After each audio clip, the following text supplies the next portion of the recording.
Bonjour tout le monde. La capsule s'adresse à tout le monde, les membres du personnel. On a eu une expérience COVID, dans le fond, là, avec l'installation de Roxton. Et ça nous a permis de mieux comprendre comment ça se passait quand on avait un sujet là, qui était déclaré positif. Donc, le sujet de la capsule va porter sur le processus puis comment ça fonctionne. Donc, étant donné qu'on a eu une expérience, on va la considérer comme intéressante pour apprendre de cette expérience-là, puis de savoir qu'est-ce qu'on doit s'attendre aussi comme action suite à un enfant ou un membre du personnel qui serait déclaré positif. Donc, dans un premier temps, toutes les informations sont données à la santé publique. Donc, la santé publique nous contacte rapidement et on doit faire l'évaluation de la situation avec eux en remplissant un paquet de tableaux, répondre à leur multitude de questions pour ensuite, ils vont évaluer là, si notre situation elle est à risque faible, modéré ou élevé. Et il y a une deuxième enquête qui va prendre le relais tout de suite après, qui est au niveau des contacts sociaux que cette personne-là a pu contacter là, comme individu. Donc, c'est tout ce qui se passe en dehors, dans le fond, du CPE. Donc, suite à ça, il y a exclusion ou non d'un groupe, deux groupes, trois groupes, dépendamment dans, dans quelles circonstances l'individu pu contribuer à propager la contamination du COVID. Donc, dans ce sens-là, c'est super important d'avoir une certaine façon de retracer les enfants, les adultes en tout temps. Donc, c'est pour ça qu'on essaie de déterminer là, des meilleures façons de faire possibles là, dans le cas où on aurait une autre situation semblable. Donc, l'enfant est considéré par défaut, là, un enfant dans un groupe, le groupe est considéré positif s'il y a un seul enfant auprès du groupe qui est positif. Donc, à ce moment-là, un enfant positif égale le groupe positif au complet.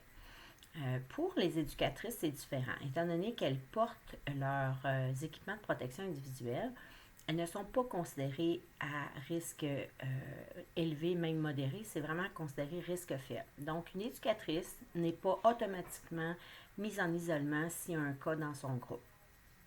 Ça va être plus la deuxième enquête là, sociale qui va le déterminer. Euh, c'est super important de maintenir la confidentialité des personnes qui sont atteintes du COVID. Comme organisation, nous sommes dans l'obligation de maintenir cette confidentialité-là. C'est sûr que si on va voir, on dit, vous avez dans ton groupe tu as un cas, et puis ça fait 3 jours que vous ne voyez pas Antoine, par exemple, ben, il y a de fortes chances qu'Antoine soit atteint. Ça peut aussi être son parent. Donc, dans ce cas-là, les actions ne sont pas les mêmes non plus. Puis pourquoi la confidentialité? Ben, c'est pour éviter que les gens soient identifiés, qu'ils soient pointés du doigt et qu'ils pourraient avoir même préjudice envers ces personnes-là. Et là, ben, à ce moment-là, on pourrait, nous, être mis aussi pointés du doigt comme étant les personnes qui avons divulgué l'information. Donc, c'est pour ça qu'on ne peut pas vous donner le nom de l'enfant ou le nom du parent. Par contre, vous allez faire des déductions assez rapidement aussi. Par contre, on va être en mesure, nous, de pouvoir vous dire si vous avez été en contact étroit ou en contact modéré là, avec cet enfant-là. Donc, ça va être important à ce moment-là là, de pouvoir vous donner les informations nécessaires. Si vous avez une information de la part d'un parent via le journal de bord ou d'une autre façon, en allant prendre une marche, c'est important que vous nous la divulguiez, OK? Parce que nous, on va prendre les mesures qui s'imposent après ça pour contrer là, la situation.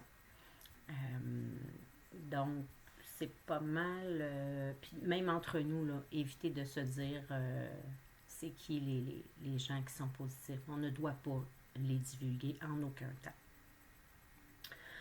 Chaque situation est unique, chaque situation va représenter des actions différentes, même si de l'extérieur, ça peut sembler identique ou semblable. Chaque situation va être traitée de façon très, très unique et vont porter chacune leur lot d'actions différentes. Quand un enfant ou un adulte a été mis en isolement, avant son retour, il y a aussi une certaine... il y a une organisation qui se fait et on doit contacter toutes les personnes pour leur poser une série de questions afin de s'assurer que leur retour est sécuritaire. Donc, soyez sans crainte, là, quand les gens reviennent, c'est parce qu'elles ont répondu là, correctement à nos questions. Donc, de façon générale, c'est la santé publique qui gère les situations, qui produisent les lettres pour lesquelles nous, on va devoir transmettre aux individus, puis font les suivis avec nous. Donc, c'est vraiment toute la santé publique qui gère l'entièreté des situations. Aucune information ne doit partir du CPE tant et aussi longtemps qu'on n'a pas eu contact avec la santé publique et qu'il n'y a pas eu évaluation de la situation. Donc, on vous rappelle, le port des EPI très important, désinfection quotidienne, de toutes les surfaces, les objets qu'on touche de façon régulière et souvent. Le lavage des mains est un incontournable aussi. Puis, peut-être le mot de la fin, vous dire que c'est important de maintenir nos relations sociales au minimum, surtout en zone rouge, et que ça peut avoir aussi un impact là, au niveau du travail. Vous avez été quelques-unes à nous poser des questions au niveau de la rémunération. Si vous devez être en isolement, est-ce que vous êtes rémunéré? Donc oui, il y a par contre différentes situations. Encore là, chaque situation est unique et chaque situation va déterminer si c'est l'employeur, l'assurance collective, la CNESST ou la mesure fédérale qui a été mise en place pour pouvoir répondre à cette question-là. Donc, à ce moment-là, chaque situation sera identifiée individuellement et on pourra vous donner l'information à ce moment-là seulement au moment de l'évaluation de la situation. Donc, pour être testé aussi, si vous êtes dans l'obligation d'aller vous faire tester, à ce moment-là, l'employeur peut vous libérer. Mais si c'est par mesure préventive, à ce moment-là, l'employeur n'est pas dans l'obligation de vous rémunérer ou de vous libérer sur vos heures de travail.